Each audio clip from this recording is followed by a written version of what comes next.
Familjarët e të ndjerit të Vedat Ademit u mblodhën në shenjë proteste para prokurorisë në Kumanov. Një vit pas vdekjes së 32 vjeçarit në spitalin e Kumanovës, babai dhe vëllai shprehen revoltën për neglizhencë të procesit nga organi hetuesisë dhe kërkojnë drejtësi sa më parë për të ndjerin. Ma shkullti unë me djalit, se drejtësi e di që nuk do të ketë, s'ma merr mendja që do të ketë.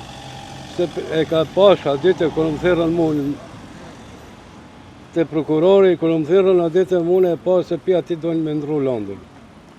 Po, se sa është, aj kur kun hiq nuk është shembull edhe s'ka qenë. Kër e merr dokumentin doktori, shembull, kër e merr dokumentin, duhet të jetë aty të vese pacienti shka i dhem, shka i asi. Shembull, a ka alergia, s'ka alergia, për shka i të ankona, shka ankona, hiq. Shumë është e vështirë. Çdo ditë, çdo net pret lajm, mirë por nuk ka asgjë. Me në pyetje çfarë ka ndodhur, a ka ndonjë sent tre, a ka me pas, a ka me dalë rasti në drejta. Asgjë. Siç e thash edhe një vit më herët, nuk kam shpresa shumë që ka me pas drejtësi në këtë shtet korruptum. Ama që ja pra edhe se sot një vit i njëjti rast. Pikërisht sot prokuroria publike ka formuar lëndë hetimore kundër 3 personave.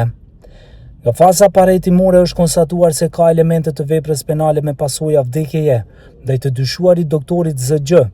Ai në natën e 17 marsit 2025 sa ishte në ndrim, uzoi infermierën VA, po ashtu e dyshuar, ta injektoi një ampull analgini në venat e tashmë të ndjerit, pa e verifikuar se ishte alergjik në analgjetik.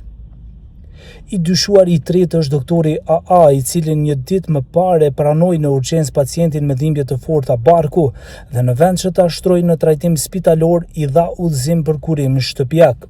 За той предмет завършена е предистражната постапка, направено и допълнително вештачење во судска медицина, формиран е ко-предмет против 20 доктори и една медицинска сестра и постапува јавниот обвинител Иса Сулейманов. За која, значи, како ќе се истражува, за која кривична дела? За несовесно лекување на болни со тешка последица смрт. Që nga dita e fatkeqësisë televizioni 21 e ndoqi nga afër rastin dhe raportoi për çdo veprim apo mos veprim të institucioneve përkatëse. Fillimisht u shkarkua drejtori i spitalit të Kumanovës Stefan Trajanovski.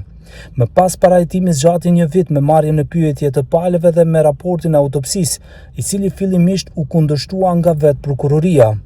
Nga Instituti Mjekësisë Ligjore dorëzuan raportin e dytë, që është prova kryesore për shkaqet e vdekjes së Vedat Ademit, i cili shkoi në spital për t'u shëruar, por gjeti vdekjen.